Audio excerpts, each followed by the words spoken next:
ዛሬ መሰረታዊ ነገር በተለይ በስደት ላላችሁ ሴቶች የሚጠቅም ነው። ይሄንን ካላወቅሽ በስደት አሁንም ትቆያለሽ ማለት ነው። እነዚህን ካወቅሽ ደግሞ ጠንካራዋ ሴት፣ በጣም የምትከበረዋ ሴት ሆነሽ ትወጫለሽ። ልክ እንደ ዮሴፍ ለራስሽ ተርፈሽ ለሌሎች መትረፍ የምትቺ ማንነት ትገነቢያለሽ ማለት ነው። እንዲህ መሆን ትፈልጊያለሽ አትፈልጊም? እርግጠኛ ነኝ 100% ነው የምትፈልጊው። ስለዚህ ከመጨረሻው ድረስ ማዳመጥ አትርሺ። ሁሉን ነገር በቀጥታ እና በሚያብራርቼ ነው የምነግርሽ። ስለዚህ ተጠቀምበታለሽ። አንደኛው መሰረታዊ ጥፋትሽ የራስሽን ገንዘብ በራስሽ አካውንት አለመጨመርሽ። ይሄ የመጀመሪያው ጥፋትሽ ነው። የራስሽን ገንዘብ በራስሽ አካውንት ማትጨምሪ ከሆነ ምን ያህል እንዳለሽ አታውቂም። ሁሉ ያወጣዋል፣ ሁሉ ይጠቀመዋል። ያም ሲቸግረው ከዛ ላይ ገንዘብ ያነሳል። ባይቸግረው እንኳን የሰው ገንዘብ ለማንሳት በጣም ቀላል ነው። በጣም ቀላል ነው። ምክንያቱም የሰው ገንዘብ የራስ ገንዘብ መስሎ አይታያቸውም። በብዛት በአለም ላይ የተደረገ ጥናት ነው። ስለዚህ የራሳቸው ገንዘብ የራሳቸውን ሀብት ስላልሆነ አንቺ ሰርተሽ ትተኪዋለሽ፣ በቃ እሷ ስደትና እዛው ትተካዋለች እየተባለ በቀላሉ ነው የሚወጣው፣ በቀላሉ። ስለዚህ ወጥቶ ያልቃል። አንቺ ስትመጪ ከአእምሮ ቁጥጥር ውጭ ትሆኛለሽ። ይሄ ያለኝ ብለሽ ደግሞ ታቀጃለሽ። እዛ ሆነሽ እንዲህ ያለኝ እንደዚህ ያረጋለሁ ይሄን ማራለሁ ምናም አየር ላይ ስትመጪ የለም፣ በቃ ልትሞት ትደርሳለሽ ማለት ነው። ይሄ ጥፋትሽ ነው። ስለዚህ የራሳችሁ አካውንት አውጡ። ሀገር ቤት ሄዳችሁ የራሳችሁን አካውንት አውጡ። በምትኖሩበት ሀገር ህጋዊ የመኖሪያ ፍቃድ ካላችሁ እዛ ሀገር አካውንት ማውጣት ትችላላችሁ ማለት ነው። ሲጨርሱ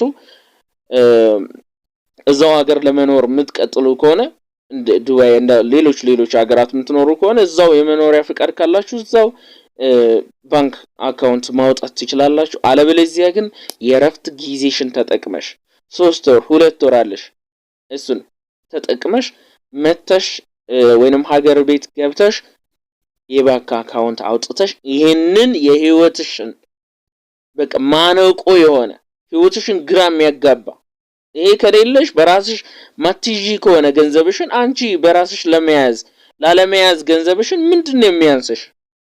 በፈተናዎችን ወጣለው ብለሽኮ በስደት ወጥተሻል። ስለዚህ የራስሽን ገንዘብ የራስሽን እድሜ የራስሽን ጉልበት 18 ሰዓት መስሪባትን ነገር መቆጣጠር ካጣተሽ አንቺ ምንድነሽ? በስደት ብትባክኝ ምን የሚፈረን ነገር የለም። ስለዚህ ገንዘብሽን መቆጣጠር አለብሽ። ገንዘብሽን የምትቆጣጠሪው ደግሞ በሩቀት አይደለም። ገንዘብሽን 100 ሺህ ብርም ሊሆን ይችላል፣ 200 ሺህ ብርም ሊሆን ይችላል፣ 300 ሺህ ብርም ሊሆን ይችላል። ለሰዎች ስትሰጪ አስፈርመሽ ሽማግሌ ያስቀምጠሽ ነው መሆን ያለበት እንጂ ዝም ብለሽ የሰጣሽው ማንንም ሰው ሊክድ ይችላል። ማንኛውም የትኛውም ሰው ማለት ነው። ትልቅም ሆነ ትንሽ ሊክድ ስለሚችል አይታወቅም። ህጋዊ ማረግ ያስፈልጋል። ሁለተኛ በስደት በምትኖርበት ጊዜ በጣም የተዋከበ ጊዜ ነው ያለሽ። ምን እንደምታረጊ ሊጠፋብሽ ይችላል። ከሚፈተኛቸው ፈተናዎች ምናምን ማለት ነው። በዚህ ጊዜ አብዛኞቻችሁ ወደ ዘፈን ወደ ሌሎች በቃ ራሳችሁን ወደ መደበቅ ምናምን፣ ይሄ መንገድ አያዋጣም። ይሄ መንገድ ራስሽን እንድታጪ ነው የሚያደርግሽ። ስለዚህ ወደ ብርሃኑ መመለስ አለብሽ፣ ወደ ብሩህ መንገድ። ጸሎት፣ የመንፈሳዊ ነገር ሊኖርሽ ይገባል። በቃ ጸሎት፣ ጠዋት ጸልየሽ ማታ ጸልየሽ የምትመላለሽ አይነት ሴት መሆን አለበት።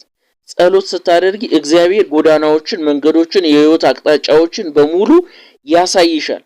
የተሻለውን መንገድ እግዚአብሔር ይመራሻል ማለት ነው። ስለዚህ ጸሎት ማድረግ አንደኛው ግብሽን እንድታሳኪ፣ ልክ ዮሴፍን አይነት ህይወት እንዲኖርሽ። ዮሴፍ በጉርጓድ ተጣለ። ከማን ጋር ነበር? ከእግዚአብሔር ጋር ነበር። የትኛውም ስፍራ ከእግዚአብሔር ጋር ነበር። በእስር ቤት ከእግዚአብሔር ጋር ነበር። በፈርዖን ቤት ከእግዚአብሔር ጋር ነበር። አንቺ ከማን ጋር ነው ያለሽው? እግዚአብሔርን አስታውሰሽው ታውቂያለሽ ወይ? ጸልየሽ ታውቂያለሽ ወይ? 2 ዓመት 3 ዓመት 4 ዓመት እግዚአብሔርን ረስተው የሚኖሩ ብዙዎች ናቸው። ለእግዚአብሔር ጊዜ የሌላቸው አሉ።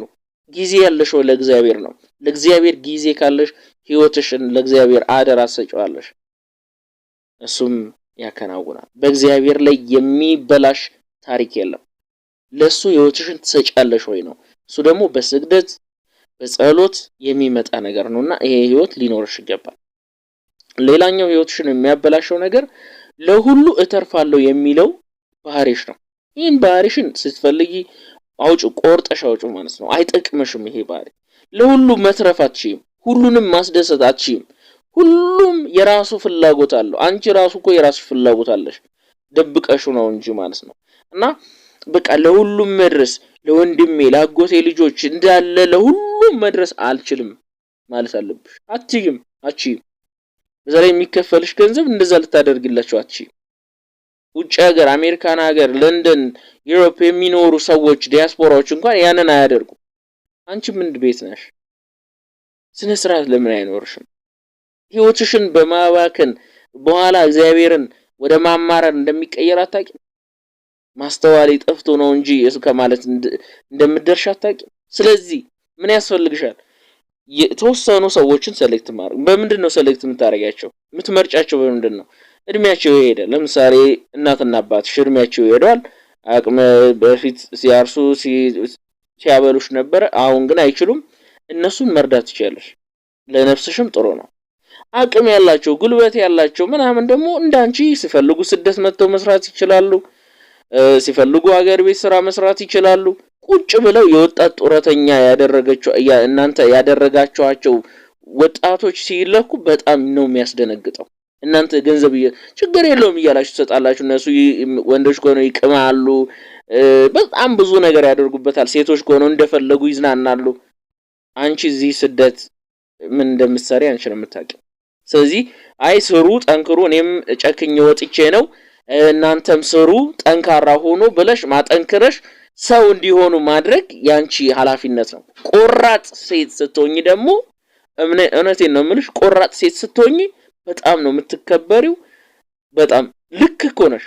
ይሄ ልክ መንገድ ነው የምትባየው። በኋላ ስትገቢ ሀገር ቤት ማለት ምን አይነት አዋቂ ሴት ነሽ ነው የምትባየው። ሳታውቂበት ቀርተሽ ዝም ብለሽ ስትባክኝ ከቀረሽ ግን ሳታውቂበት ቀርታ እንደምትባየው ወቂ። ስለዚህ ይሄን አውቀሽ ስነ ስርዓት ብትይዢ መልካም ነው ማለት ነው። ሌላኛው ጥፋትሽ ምንድነው? የተለያዩ ነገሮችን መግዛት ነው። በቃ የተበተነ ጨርቅ ትገዣለሽ፣ ቲሸርት በቃ ለአጎቴ ምናምን ለሁሉም ልብስ ትገዣለሽ። ይሄ ትልቅ ጥፋት ነው። አሁን ብዙ ሻንጣ ያላችሁ ሰዎች እንዴት አድርጋችሁ ኢትዮጵያ ልታስገቡት እንደሆነ እኔ እንጃ። ትከፍሏታላችሁ ማለት ነው። በፀጉራችሁ ልክ ከፍላችሁ የምታስገቧት የካርጎ ክፍያ አለባችሁ። በጣም ብዙ አንዳንዱ ሊወረስ ራሱ ይችላል። ስለዚህ ምንድነው ይሄን ያህል ምንድነው? ይሄ ባይወረስ ራሱ ቀጥታ ቢገባ የምትከፊው ነገር አለ። ስለዚህ ይሄ ሁላ ገንዘብ ይሄ ሁላ ነገርሽን ካስከሰሽበት ገዝተሽ እንደገና ለሁሉም ማደል እንደገና ለሁሉም ሰው መስጠት አይጠበቅብሽም። አንቺ የራስሽን ህይወት መጀመሪያ ማቋቋም አለብሽ።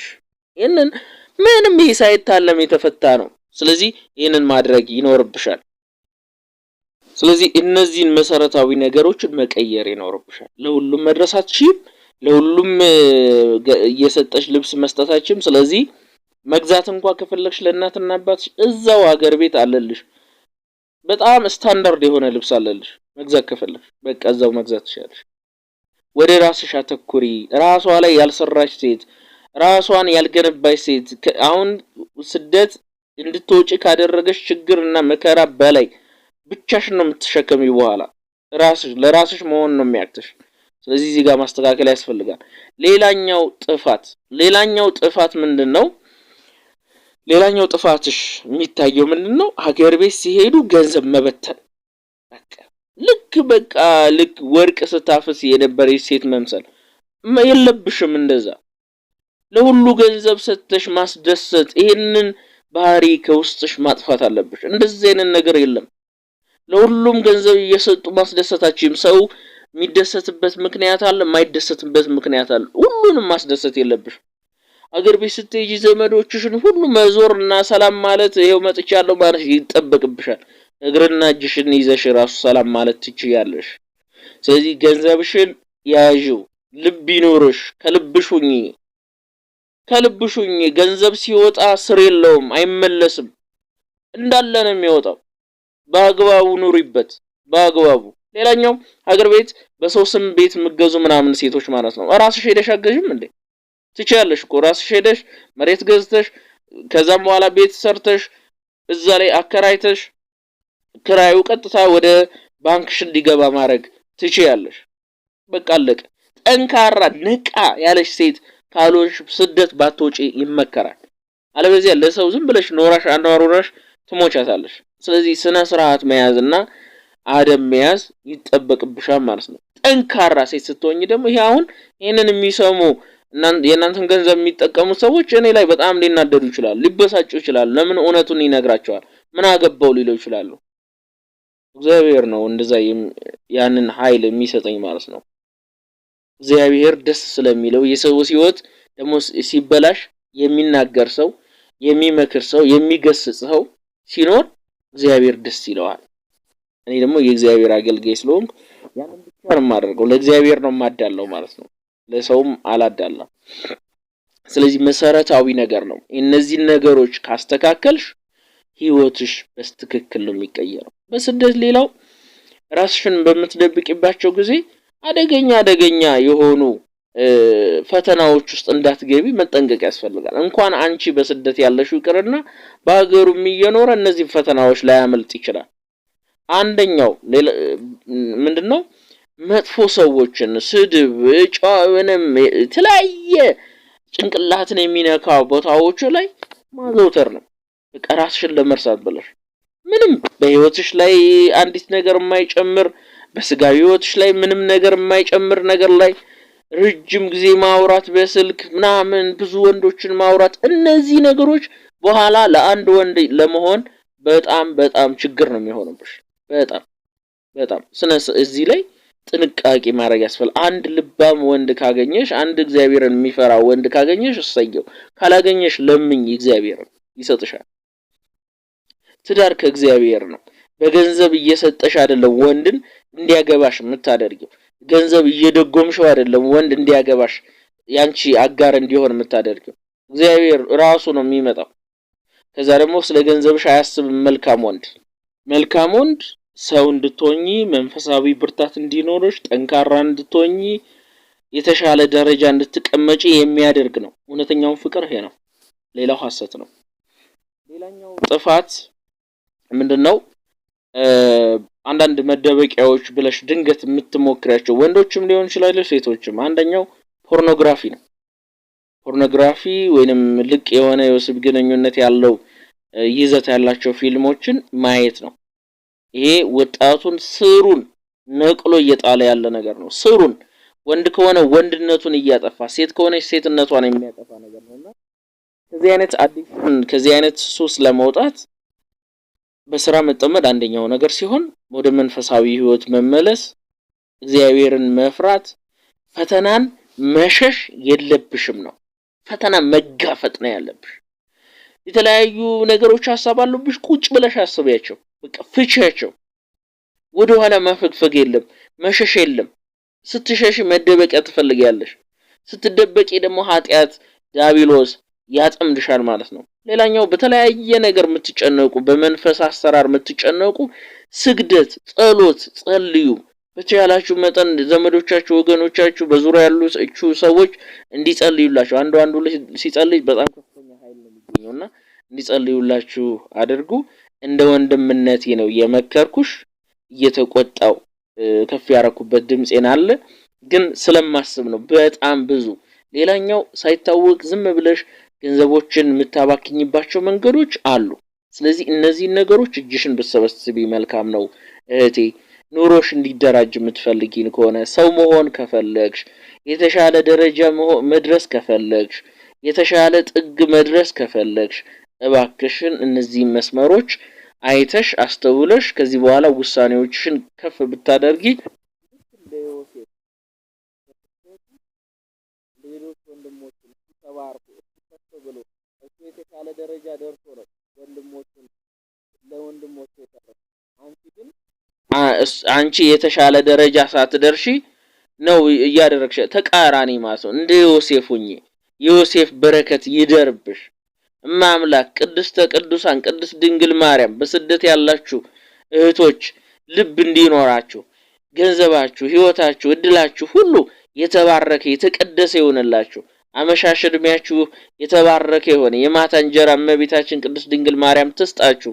ቸሩ መድኃኔዓለም ቤታችሁን ህይወታችሁን ይባርክላችሁ ለዓለም